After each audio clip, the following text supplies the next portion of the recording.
तो चलिए, लेक्चर 1 में हम लोगों ने जो एनाटॉमी ऑफ फ्लावरिंग प्लांट है उसमें जो है टिश्यू पढ़ रहे हैं। टिश्यू में हम लोगों ने पढ़ लिया है कि डिवीजन के बेस पे दो टाइप के टिश्यू होते हैं, एक होता है मेरिस्टेमेटिक, एक होता है परमानेंट। मेरिस्टेमेटिक वो टिश्यू है जहाँ डिवीजन होता है, और परमानेंट वो है जहाँ डिवीजन नहीं होता है। फिर मेरिस्टेमेटिक के बारे में भी हम लोगों ने पढ़ लिया। क्या पढ़ा भाई? कि ये जो है ऑन द पोजीशन कहाँ कहाँ है उसके आधार पे इनका नामकरण किया गया है। एपिकल पढ़ लिया, रूट सीड टिप पे, लेटरल भी पढ़ लिया लेटरल साइड में, और इंटरकैलरी भी ग्रास में पढ़ लिया जो नोट पे है, मैच्योर टिश्यू के बाद है, जो रीजनरेशन करती है प्राइमरी प्लांट बॉडी को। ये पूरा मेरिस्टेमेटिक टिश्यू जो है प्राइमरी प्लांट बॉडी बनाता है, जबकि लेटरल मेरिस्टेम के बारे में हम लोगों ने पढ़ लिया कि ये सेकेंडरी टिश्यू बनाता है। ठीक, तो मेरिस्टेम का काम खत्म है। परमानेंट में भी हम लोगों ने सिंपल टाइप को पढ़ लिया। सिंपल टाइप मैंने जिसमें सारे टिश्यू की सेल एक जैसी थी, और पेरेंकाइमा, कोलेनकाइमा, स्क्लेरेनकाइमा के बारे में भी डिटेल में पढ़ लिया।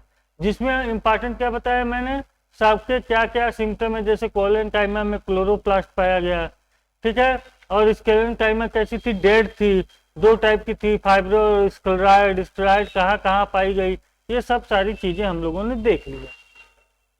अब आज के लेक्चर में बात करते हैं कॉम्प्लेक्स की। कॉम्प्लेक्स टिश्यू में पढ़ेंगे जाइलम और फ्लोएम को, उसके बाद आगे की कहानी पढ़ेंगे।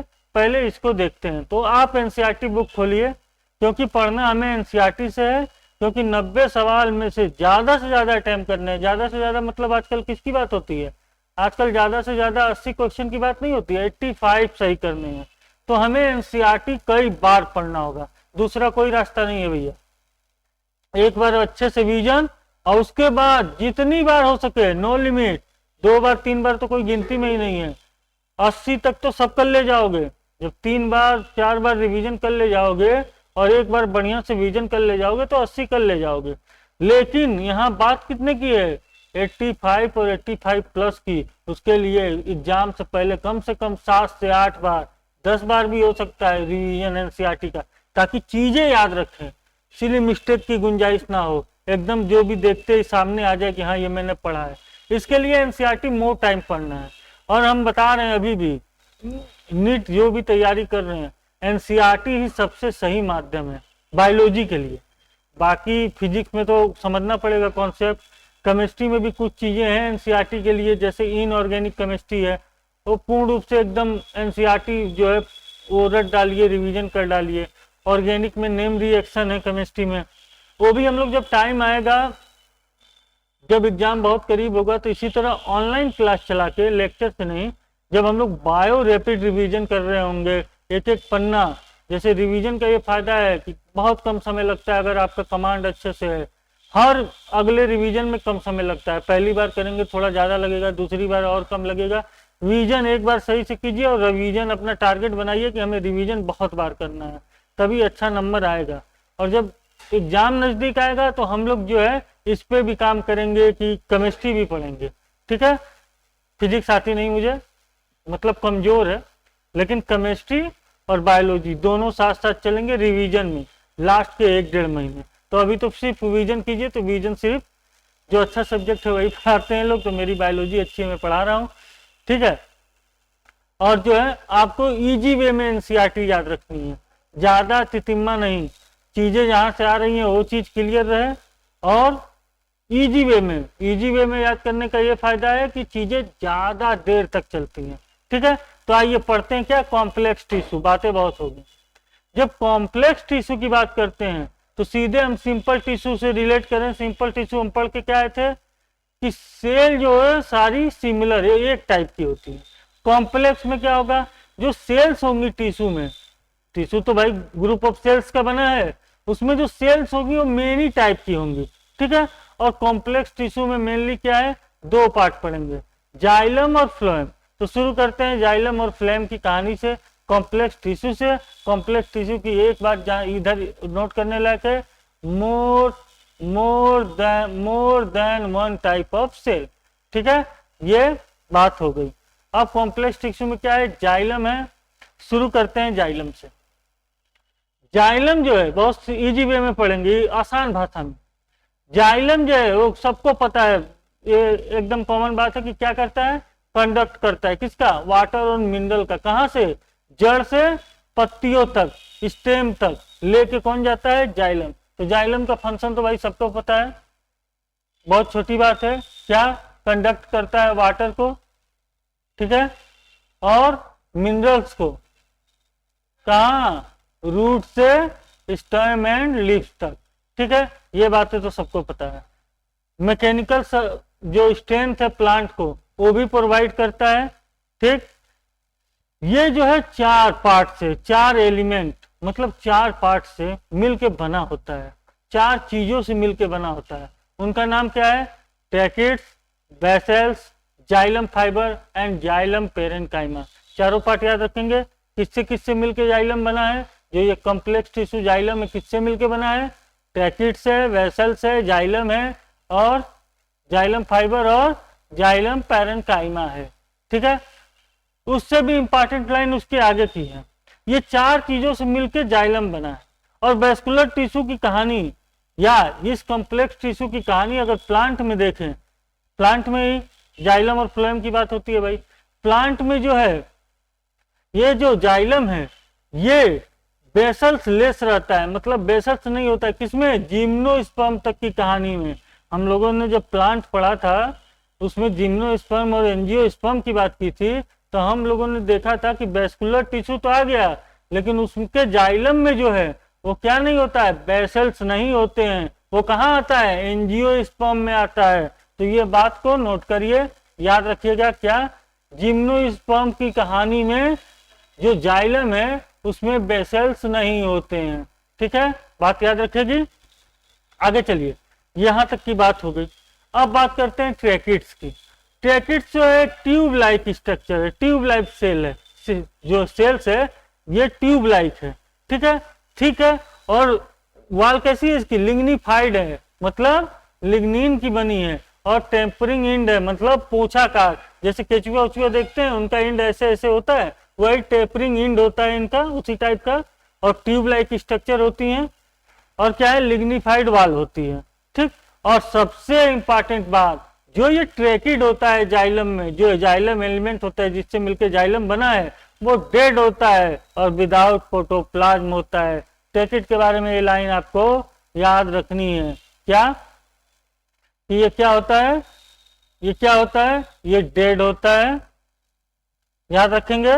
और क्या होता है, विदाउट प्रोटोप्लाज्म, मतलब सीधे आप पूछेगा जाइलम का कौन सा एलिमेंट डेड होता है, सवाल बनेगा जाइलम का कौन सा एलिमेंट डेड होता है, या चारों का नाम देगा, tracheid, vessel, xylem fibre, xylem parenchyma, कौन सा डेड है, ठीक है। इसी तरह सवाल बनेगा, वहां स्टार बना है जिम्नोस्पर्म में, कि वेसल जाइलम में कौन सा पार्ट जो है जिम्नोस्पर्म में नहीं पाया जाता है, tracheid, vessel, xylem fibre, xylem parenchyma, vessels, ये दोनों से क्वेश्चन बनेगा लाइनों से।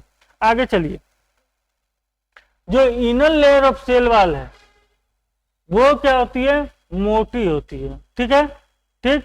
इन फ्लावरिंग प्लांट जो ट्रैकिड और वेसल्स होता है यही मेन वाटर ट्रांसपोर्टिंग एलिमेंट होते हैं। यहाँ से इस लाइन से भी एक सवाल आता है, हमने पढ़ लिया कि चार पार्टों से मिलकर बनता है। सबसे पहला पार्ट पढ़ रहे हैं ट्रैकिड्स के बारे में, ट्यूब लाइक स्ट्रक्चर है जो थोड़ी मोटी होती है, टेम्परिंग इंड होता है, कोई विशेष बात नहीं है, डिफिनीशन है। और लिग्निफाइड वाल होती है, इसकी लिग्निन की बनी है। लेकिन इंपॉर्टेंट क्या है, ये एक डेड पार्ट है और विदाउट प्रोटोप्लाज्म में, ठीक है। अगर फ्लावरिंग प्लांट में देखा जाए तो जो ये ट्रैकिड है जाइलम का और बेसल्स हैं, यही मेन क्या काम करते हैं, वाटर ट्रांसपोर्टिंग एलिमेंट का काम करते हैं। इस बात को भी आप अंडरलाइन करेंगे, सवाल बन सकता है। कौन कौन से पार्ट जाइलम के मेन वाटर ट्रांसपोर्टिंग का काम करते हैं, कौन कौन से मेन ट्रांसपोर्टिंग एलिमेंट हैं, सवाल बन सकता है। ट्रैकिड और बेसल ये क्या है, मेन वाटर ट्रांसपोर्टिंग एलिमेंट है। तो देखिए ऐसा है ना कि एनसीईआरटी के किसी लाइन से भी सवाल बन सकता है, इसलिए वही देखना है हमें, विजन में वही देखना है, वही याद रखना है। रिवीजन में आइडिया हो जाएगा कि कहाँ कहाँ से कैसे सवाल किस लाइन से बन रहे हैं, तो रिवीजन आसान हो जाएगा। चलिए ट्रैकिड की बात होगी। अब दूसरे पार्ट पे आइए, दूसरे एलिमेंट में जाइलम के, वेसल की। वेसल जिम्नोस्पर्म में एब्सेंट होता है, वो पीछे की बात है लेकिन याद हो गई। अब बेसल्स कैसा होता है, लॉन्ग सिलिंड्रिकल, ये भी ट्यूब लाइक स्ट्रक्चर है और बहुत से सेल्स का बना होता है। क्या, बेसल, जिसे कहते हैं बेसल मेम्ब्रेन।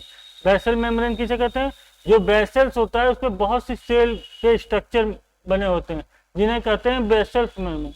ये भी लिग्निफाइड वाल है और इसके बीच में जो है लार्ज सेंट्रल कैविटी पाई जाती है। मतलब कैविटी पाई जाएगी, क्या होगा, एक कैविटी होगी और उसके ऊपर क्या होंगे, ये बेसल्स मेम्ब्रेन होंगे। बहुत सारे सेल्स की मेम्ब्रेन होगी जिसे बेसल्स मेम्ब्रेन कहेंगे।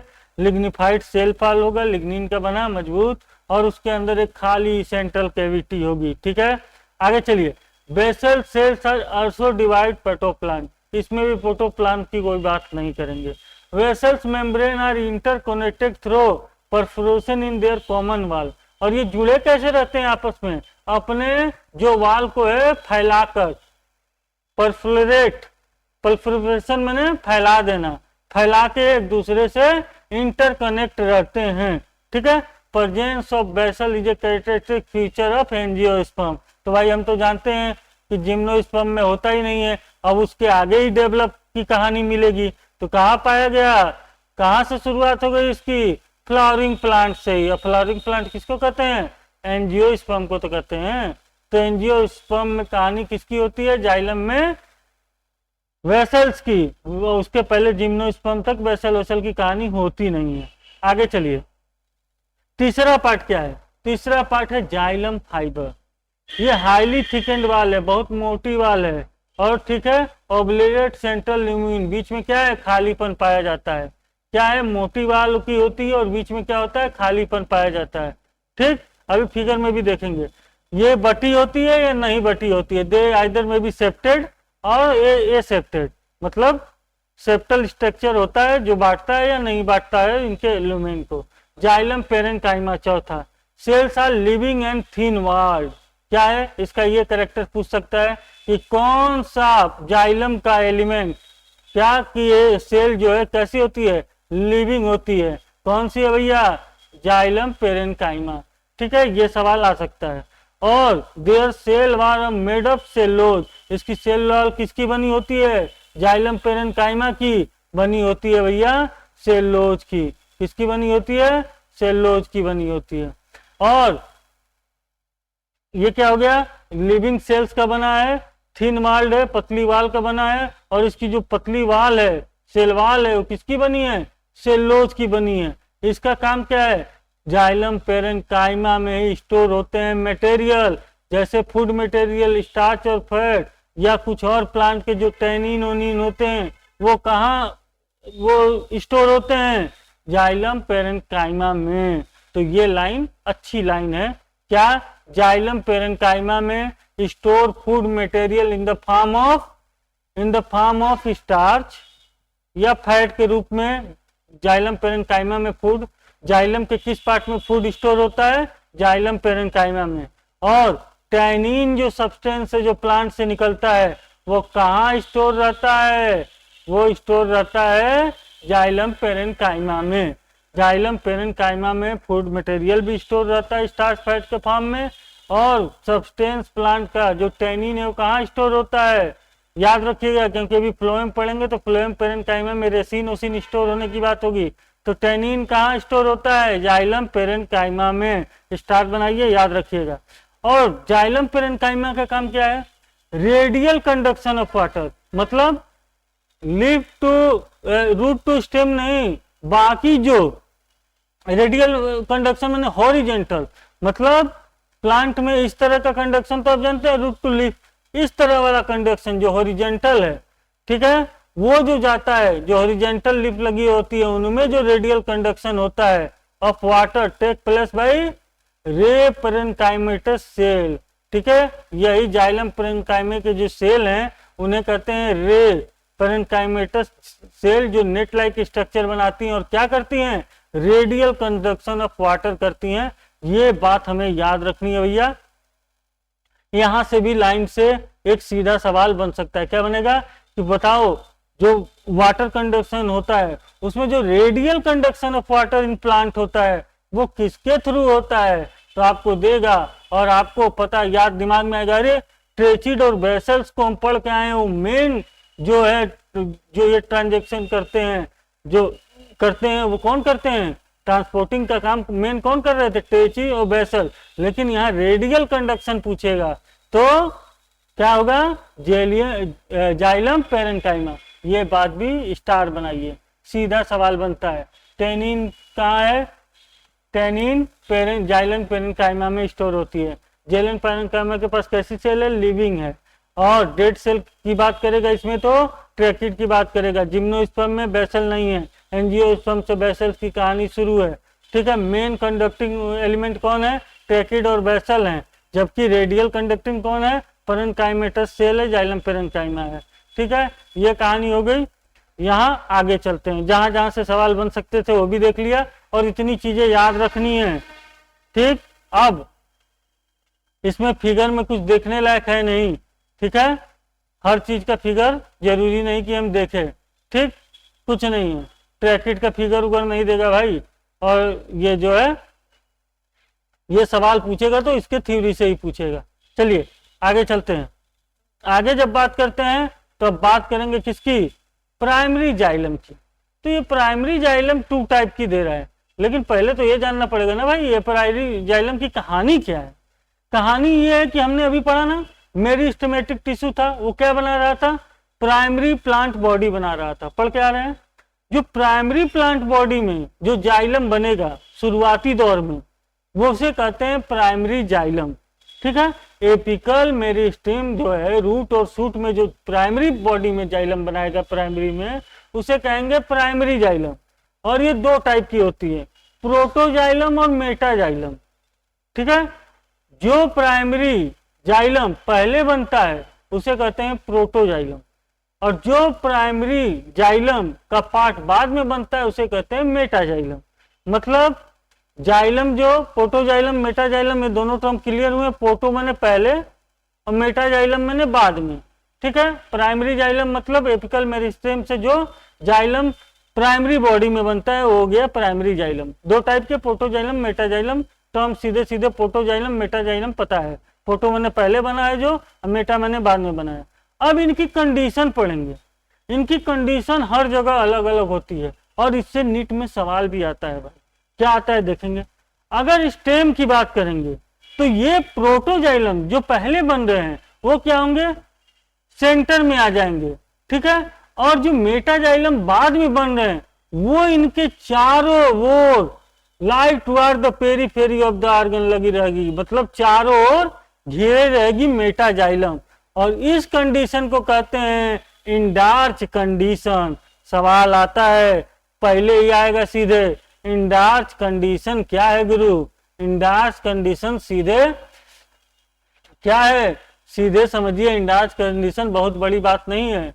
इंडार्च कंडीशन यहाँ देखिए, इंडार्च कंडीशन जो है हम क्या पढ़ लिए, ये मान लीजिए क्या बना, ये बन गया आपको, सॉरी फिगर थोड़ा टेढ़ा हो गया, ये बन गया। और इसके चारों तरफ क्या है, इसके चारों तरफ हैं क्या, इसके चारों तरफ जो इसको घेरे हैं ये है मेटाजाइलम, ठीक है, मेटाजाइलम।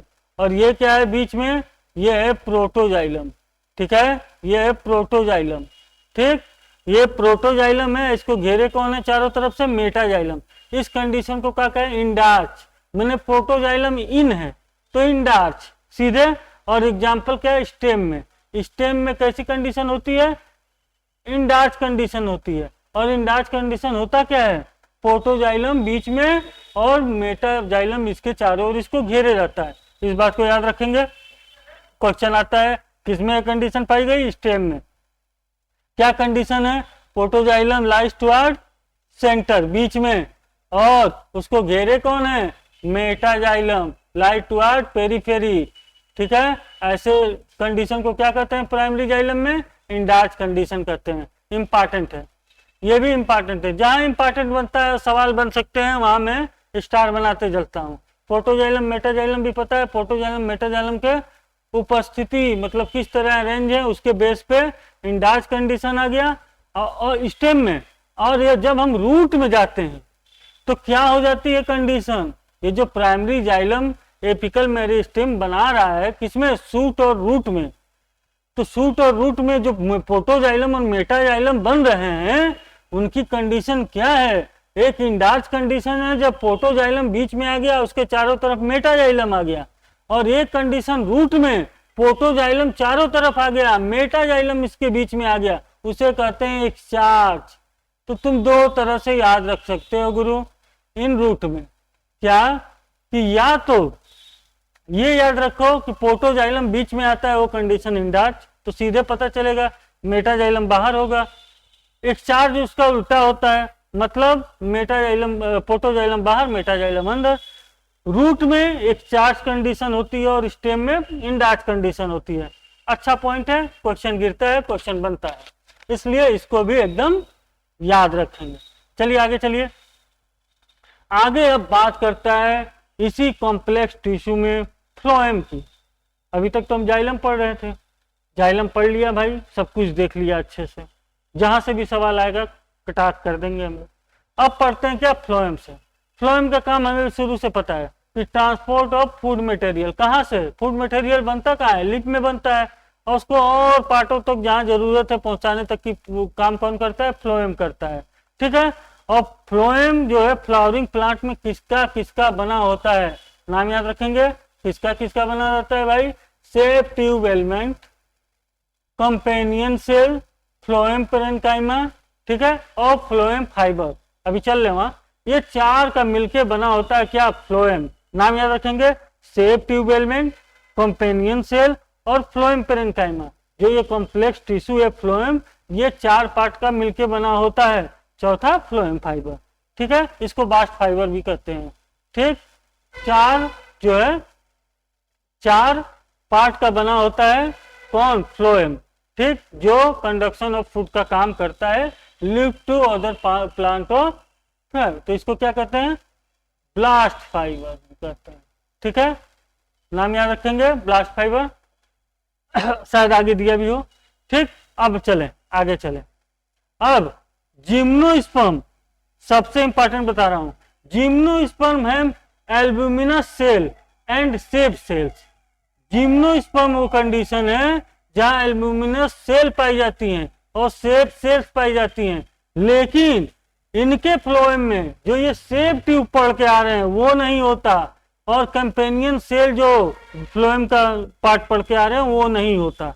तो ये इंपॉर्टेंट लाइन है, क्या है, हमें मालूम है अनडेवलप वेस्कुलर सिस्टम होता है जिम्नोस्पर्म में, पूरा डेवलप तो एंजियोस्पर्म में फ्लावरिंग प्लांट में होता है। तो जिम्नोस्पर्म में क्या पाई गई, पूछेगा सीधा सवाल, एल्ब्यूमिनस सेल और सेप सेल किसमें पाई जाती है, एल्ब्यूमिनस सेल और सेप सेल किसमें पाई जाती है, सीधा सवाल, जिम्नोस्पर्म में। और सेप ट्यूब एंड कंपेनियन सेल कहाँ लैक होता है, किसमें लैक होता है, जिम्नोस्पर्म में, जैसे बेसल लैक था जाइलम में, जिम्नोस्पर्म में। ठीक है, ये सब एंजियोस्पर्म में आते हैं, उससे पहले क्या होते हैं, एब्सेंट होते हैं। ये लाइन याद रखेंगे, सीधा क्वेश्चन पूछेगा एल्ब्यूमिनस सेल और सेप सेल कहाँ पाए गए, जिम्नोस्पर्म में। जब हम लोग क्वेश्चन करेंगे तो ये सारे क्वेश्चन आएंगे, तो ये चीजें याद रखेंगे तभी कर पाएंगे। Gymnosperm have albuminous cell and sieve cells और they lack sieve tube and companion cell. विजन धीरे किया जाता है, रिवीजन तेज किया जाता है। जब विजन ही तेज कर लेंगे तो भाई सीधे रिवीजन करो ना, विजन की जरूरत क्या है, विजन धीरे किया जाता है और रिवीजन तेज किया जाता है। जितना तेज, अंत में तो ऐसा होता है कि विद इन मिनट चैप्टर के यूनिट के यूनिट खत्म होते हैं, लेकिन वो रिवीजन है। विजन आराम से कीजिए, चीजें याद रहें, अभी अभी एनफ टाइम है। Gymnosperm have albuminous cell and sieve cell, line आएगी। The lack sieve tube and companion cell, line आएगी। ठीक है, बना लिया, स्टार बना लिया, चलो आगे चलो। सेप ट्यूब एलिमेंट क्या है, पहले पढ़ते हैं पहले पार्ट के बारे में, जो सेप ट्यूब एलिमेंट पढ़ के आए थे। ये ट्यूब लाइक स्ट्रक्चर होता है लंबा सा, ठीक है, जो सीधे सीधे लॉन्गिट्यूडनली लगा होता है और एसोसिएटेड विद कंपेनियन सेल। किससे जुड़ा होता है, आगे जो दूसरा पार्ट है कंपेनियन सेल उससे जुड़ा होता है। ठीक, इतनी बात ठीक है, इसमें कोई अभी तक क्वेश्चन बनने लायक बात आई नहीं, बस थ्योरी में जानिए, जो इंटर में जिन्हें लिखना भी है वो जानिए सेप ट्यूब एलिमेंट के बारे में पूछा तो ये ट्यूब लाइक स्ट्रक्चर है, अरेंज होता है लॉन्गिट्यूडनली और किससे जुड़ा होता है, कंपेनियन सेल से जुड़ा होता है। Their end wall are proliferate in the sieve like manner, इसका जो बाहर का जो इंड वाल है, सेप ट्यूब के इंड वाल, वो क्या होता है, चलनी नुमा फैल जाता है और क्या बनाता है, उसको क्या कहते हैं, सेप प्लेट्स कहते हैं। ठीक है, यहाँ तक की भी कहानी चलती है, लिखने वाले सुने, बाकी नीट वाले रुके। सेप एलिमेंट हो गया, उसकी क्या हुई, इंड वाल फैल गई, चलनी नुमा स्ट्रक्चर बनाई और क्या हो गया, सेप प्लेट हो गई। ठीक है, ए मैच्योर सेप एलिमेंट जब ये पूरा जवानी पे होता है, मतलब डेवलप पे होता है, तो उसके पास फेरी फेरी पे क्या होता है, किनारे किनारे सेल्स के साइटोप्लाज्म होते हैं और बीच में क्या होता है, एकदम खाली जगह होता है जो लार्ज वैक्यूल, वैक्यूल कहते हैं सेल्स के अंदर खाली जगह को, और इसके पास कोई न्यूक्लियस नहीं होता है। ये बात जो है एक नोट करने लायक है कि इसके पास जो सेप ट्यूब एलिमेंट है उसके पास न्यूक्लियस नहीं होता है, क्योंकि इससे आगे लाइन देखेंगे तो आया नीट का सवाल, ये बना नीट का सवाल, क्या function of sieve tube are controlled by nucleus of companion cell. क्या सवाल बनेगा, जो फंक्शन होते हैं ये सेप ट्यूब में फ्लोएम के, वो किससे कंट्रोल होते हैं, उसके पास तो अपना न्यूक्लियस है ही नहीं, तो by the nucleus of companion cell, जो दूसरा पार्ट है फ्लोएम का कंपेनियन सेल, जिससे ये सेप ट्यूब एलिमेंट एसोसिएट हैं। क्यों जुड़े हैं पता चला, क्योंकि इनके न्यूक्लियस से ही सेप ट्यूब जो है अपना फंक्शन कंट्रोल करता है। नीट का सवाल यहां से आ सकता है। ठीक, उसके पहले की जो थ्योरी मैंने बताया कि मैच्योर है, जलनी लाइक फैल के चलनी लाइक स्ट्रक्चर बनाते हैं, सेल प्लेट आ जाता है, कंपेनियन सेल से एसोसिएट होते हैं, ट्यूब लाइक स्ट्रक्चर है फाउंडेशन वालों के लिए। नीट के लिए क्या है, नीट के लिए है कि सेप ट्यूब एलिमेंट के पास कोई न्यूक्लियस नहीं है, इसके सारे फंक्शन को कंट्रोल करता है न्यूक्लियस ऑफ कंपेनियन सेल का न्यूक्लियस। लाइन याद है, इंपॉर्टेंट लाइन है, अंडरलाइन कीजिए। आगे चलिए दूसरे पार्ट पे, कंपेनियन सेल की बात करेंगे। जब कंपेनियन सेल की बात करेंगे तो आर स्पेशलाइज्ड पेरेनकाइमेटस सेल, ये कंपेनियन सेल कैसा होता है, पेरेनकाइमेटस सेल होता है, विच आर किससे जुड़ा होता है, ये भी जुड़ा है सेप ट्यूब एलिमेंट, वो इससे जुड़ा है, ये उससे जुड़ा है, और ये क्या करता है, थ्योरी वही है भाई, ये कंट्रोल करता है उसके फंक्शन को, और कंपेनियन सेल हेल्प करता है मेंटेन करने में जो प्रेशर ग्रेडियंट आ जाता है सेप ट्यूब के एलिमेंट। अब कहेंगे प्रेशर ग्रेडियंट क्या है, इतना डिटेल में तो आपको पढ़ना नहीं है, दिया है एक लाइन। वो खेल होता है सुक्रोज का, जो कंपेनियन सेल से पोडोस्टोमेटा के थ्रू चले जाता है इसमें, और इसके थ्रू जो है अगल बगल जो जाइलम होता है उससे पानी आके हाइड्रोस्टेटिक प्रेशर मेंटेन करता है। वो सब आपको नहीं पढ़ना है, आपको बस ये ध्यान देना है लाइन कि कंपेनियन सेल तो पूछेगा maintain the pressure gradient in shape tube, तो हमको पता है पहले ही कि सारे फंक्शन कौन कंट्रोल करता है गुरु, कंपेनियन सेल का न्यूक्लियस ही कंट्रोल करता है। सेप ट्यूब में जो भी काम हो रहा होगा सेप ट्यूब में कौन कंट्रोल करेगा, कंपेनियन सेल ही कंट्रोल करेगा। तो मेंटेन कौन करेगा इसके प्रेशर ग्रेडियंट को, पूरी जिम्मेदारी लिए तो ये भी ठेका लेगा, इसके प्रेशर ग्रेडियंट को कंपेनियन सेल ही मेंटेन रखेगा। ठीक है, कंपेनियन सेल क्या है, एक पेरेनकाइमेटस सेल है। ठीक है, क्या है, एक पेरेनकाइमेटस सेल है, closely associated with shape tube से एकदम जुड़ा रहता है, ये सब पता है, और उसके जो है मेंटेन करता है प्रेशर ग्रेडियंट को। अब तीसरा पार्ट, फ्लोएम पेरेनकाइमा, सवाल जहां से आ रहा है वहां हम अंडरलाइन स्टार बनाते चल रहे हैं। फ्लोएम पेरेनकाइमा के बारे में पढ़ते हैं। ये जो है इलोंगेटेड होता है, लंबी सिलेंड्रिकल टाइप होती है, जो आगे टेपरिंग इन, समझ रहे हैं ना, हम क्या बताएं, नुकीला मुंह हो जाता है दोनों तरफ से दब के, वो होता है क्या, फ्लोएम पेरेनकाइमा का। इसके पास तो डेंस साइटोप्लाज्म होती है और इसका अपना न्यूक्लियस होता है गुरु। कौन, तो क्वेश्चन बनेगा ना भाई, सबके पास न्यूक्लियस दिखा रहा है, सेप ट्यूब एलिमेंट के पास न्यूक्लियस नहीं दिखाया, तो सवाल बनेगा ना न्यूक्लियस किसके पास नहीं है, सेप ट्यूब एलिमेंट में। कौन कंट्रोल करता है सब सेप ट्यूब के सारे काम, कौन कंट्रोल करता है, न्यूक्लियस ऑफ कंपेनियन सेल। ठीक है, उसी तरह फ्लोएम पेरेनकाइमा की बात करेगा तो देश साइटोप्लाज्म है और इसके पास भैया अपना न्यूक्लियस है। ठीक है, फाउंडेशन वाला स्ट्रक्चर देख लेंगे कैसा है, इलोंकेटेड है और दोनों सिलेंड्रिकल है, दोनों जगह ऊपर टिप पे टेपरिंग है, ठीक है। डेंस साइटोप्लाज्म भरा है इसमें और न्यूक्लियस है। जो सेल वाल है फ्लोएम पेरेन्काइमा की, ठीक है, वो मेड किसकी बनी होती है, सेलुलोज की बनी होती है, ठीक है। और पीट्स विच पेडोस्टोमेटा कनेक्ट एग्जिस्ट बिटवीन सेल, और इसके सेल जो आपस में जुड़े होते हैं वो गड्ढे नुमा पार्ट में, एक गड्ढे नुमा पार्ट से और पोडोस्टोमेटा से, उस गड्ढे नुमा पार्ट को क्या कहते हैं, पोडोस्टोमेटा, पोडोस्टोमेटा से जुड़े होते हैं आपस में, ठीक है। Cell wall is composed of cellulose, और जो हैज पीट्स, जो पीट्स होते हैं इसके पास गड्ढे, थ्रू विच पोडोस्टोमेटल कनेक्शन एग्जिस्ट रहता है बिटवीन द सेल, ठीक है।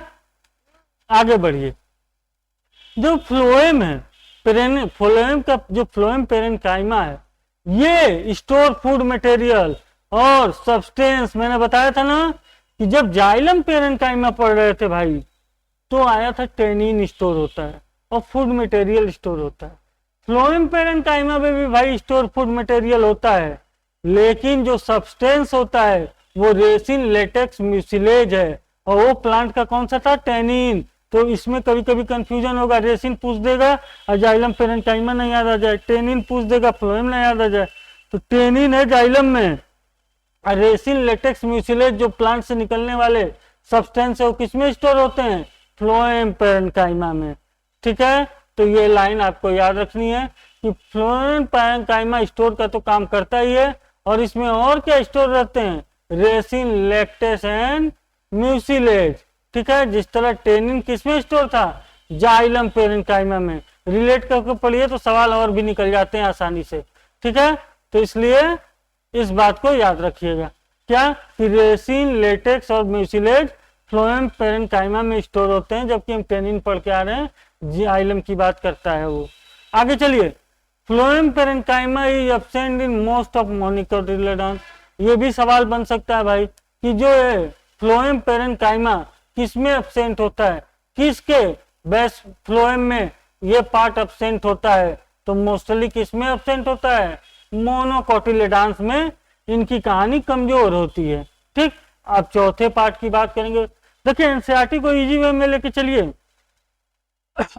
जब चौथे पार्ट की बात करेंगे तो फ्लोएम फाइबर की बात करेंगे, या उसे कहते हैं बास्ट फाइबर, हम लोग जान चुके पहले ही, ठीक है। मेड किसका होता है ये, जैसे हम लोग पढ़ के आए हैं अभी, कंपेनियन सेल कैसा होता है, पेरेन्काइमेटस होता है, उसी तरह फ्लोएम फाइबर किसका बना होता है, सवाल बनता है भाई। फ्लोएम फाइबर बना होता है स्क्लेरेन्काइमेटस सेल का, किसका, स्क्लेरेन्काइमेटस सेल का बना होता है, ठीक। और they are generally absent in primary phloem, primary phloem जो प्राइमरी प्लांट बॉडी में बनता है उसमें इसकी कोई कहानी ही नहीं होती है। जब सेकेंडरी फ्लोएम बनता है, सेकेंडरी टिश्यू बनती है, उसमें आता है ये, ठीक। ये लाइन भी अच्छी है, क्या कि जो फ्लोएम फाइबर या बास्ट फाइबर है वो एब्सेंट होता है किसमें, प्राइमरी फ्लोएम में। तो देखा कहाँ जाता है, जो सेकेंडरी फ्लोएम बनता है, हम लोग पढ़ेंगे अभी सेकेंडरी ग्रोथ रोड सब, उसमें क्या होता है, ये फ्लोएम फाइबर या बास्ट फाइबर फाइब जाता है जो स्क्लेरेन्काइमेटस होता है।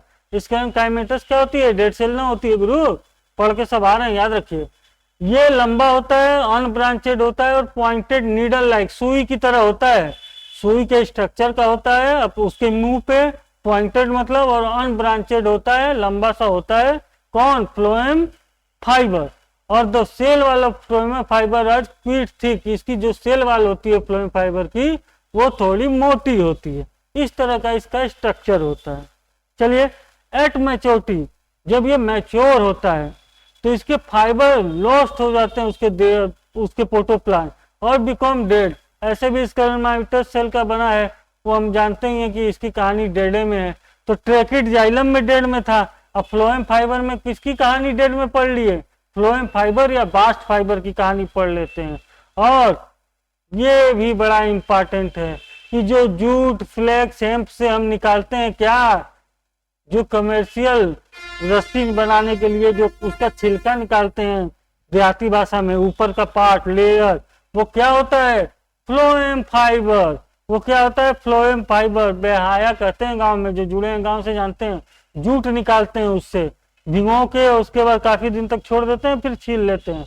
वो क्या होता है? फ्लोएम फाइबर होता है। क्या होता है? Phloem fibre of jute flax hemp are use commercially. ठीक है गुरु, लाइन अच्छी है, याद रखेंगे। कौन सा part? Phloem fibre. First form primary phloem consist of narrow sieve tube. जो शुरू में फ्लोएम बनता है, primary phloem, primary plant body में, वो क्या होता है? उसका जो सेप ट्यूब होता है, जो पार्ट होता है, वो नैरो होता है, छोटा सा बच्चा सा, उसे कहते हैं प्रोटोफ्लोएम। जो शुरुआत में बनता है प्रोटोफ्लोएम, कहानी याद है, लेकिन कंडीशन क्या है? सेप ट्यूब नैरो होता है। और जो बाद का बनता है मैच्योर, उसका क्या हो जाता है? बाद वाला बना जो मेटा होता है, बाद में जो बना मेटा पढ़ते आ रहे हैं जाइलम से, उसका क्या होता है? सेप ट्यूब बड़ा होता है। ये दोनों टर्म एज ए थ्योरी देख लेंगे। प्रोटोफ्लोएम क्या है, मेटाफाइलम क्या है। मोटा मोटा दिया, एग्जामिनर की नजर पड़ गई, उसने चश्मा घिसका के सवाल बना दिया, तो प्रोटोफ्लोएम, उसमें क्या कंडीशन दे दिया? सब दे देगा। कंपेनियन सेल बड़ा होता है कि फ्लोएम फाइबर ज्यादा बड़ा होता है, पेरेन्काइमा बड़ा होता है, तो हमको याद रखना है सेप ट्यूब नैरो होता है और मेटा में बड़ा होता है। मेटा मतलब बाद में बनना, प्रोटो में पहले बनना। ये सब पढ़ के आ गए। तो ये हमारा खत्म हो गया भैया कॉम्प्लेक्स टिश्यू। कॉम्प्लेक्स टिश्यू खत्म। अब जो है टिश्यू सिस्टम की बात करेंगे, और टिश्यू सिस्टम की बात करेंगे तो 3 टिश्यू सिस्टम की बात करेंगे। अभी जो है कॉम्प्लेक्स टिश्यू में लेक्चर में डाल रहा हूं, उसके बाद तुरंत डाल रहा हूं द टिश्यू सिस्टम। कुछ दिन बाद, 1 महीने बाद हम लोग ऑनलाइन पढ़ना शुरू करेंगे, क्योंकि कोर्स में थोड़ी तेजी चाहिए होगी। ये 20 मिनट 30 मिनट के लेक्चर से आपका काम नहीं चलेगा, ठीक है, क्योंकि ये सब चैप्टर ऐसे हैं कि 2 लेक्चर में खत्म हो जाने चाहिए, ठीक है। इसके लिए मुझे ऑनलाइन आना पड़ेगा, लेकिन मैं चाहता हूँ कुछ लोग और जुड़े, तब जाके ऑनलाइन पढ़ाया जाए, ठीक है। क्लासेज का कोई चार्ज नहीं है, पूरी नीट तक पूरा बायोलॉजी आपके मुंह पे होगा, नहीं भी होगा तो आपके दिमाग में होता है, दिमाग में होना ज्यादा जरूरी है, ठीक है। मिलते हैं नए लेक्चर में, किसमें, किसके साथ? टिश्यू सिस्टम के साथ, ठीक, ठीक है। इतनी चीजों को तैयार कीजिए अच्छे से।